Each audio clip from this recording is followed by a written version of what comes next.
ஃபர்டிலிட்டிக்கு try பண்ணுறவங்க கண்டிப்பாக follow பண்ண வேண்டிய 5 விஷயங்கள். பேலன்ஸ்டு டயட், சாப்பிட்ற சாப்பாடில் carbohydrate, proteins, fibre contents, omega-3 fatty acids இது எல்லாமே இருக்கிற மாதிரியான சாப்பாடாக இருக்கணும். மென்னாக இருந்தாலும் சரி, விமனாக இருந்தாலும் சரி, காலையில் 30 நிமிஷம், ஈவினிங் 30 நிமிஷம் கம்பல்சரியாக ஃபிசிக்கல் ஆக்டிவிட்டி இருக்கணும். அதுவும் ஃபார்வர்ட் பெண்டிங் எக்ஸசைஸ் அதிகமாக இருக்கணும்.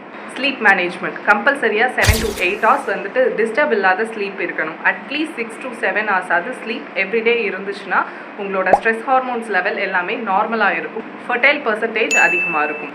வாரத்தில் 2 நாள் கண்டிப்பாக ஆயில் பாத் நீங்கள் எடுத்தே ஆகணும். ஆயில் பாத் எடுக்கிறப்ப தான் உங்களோட வாத பித்த கபம் 3மே வந்து நியூட்ரலைஸ் ஆகி உங்களுக்கு ஃபர்டைல் ஆகிறதுக்கு நிறைய சான்சஸ் வந்து அதிகமாகும்.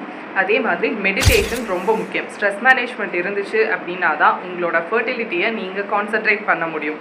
ஸோ இந்த விஷயத்தை ஃபாலோ பண்ணி உங்களோட ஃபர்டிலிட்டி பர்சன்டேஜை இன்க்ரீஸ் பண்ணுங்கள். இந்த வீடியோ யூஸ்ஃபுல்லாக இருந்துச்சுன்னா யாருக்கு இது தேவையோ மறக்காமல் அவங்களுக்கு இதை ஷேர் பண்ணுங்கள். தேங்க்யூ.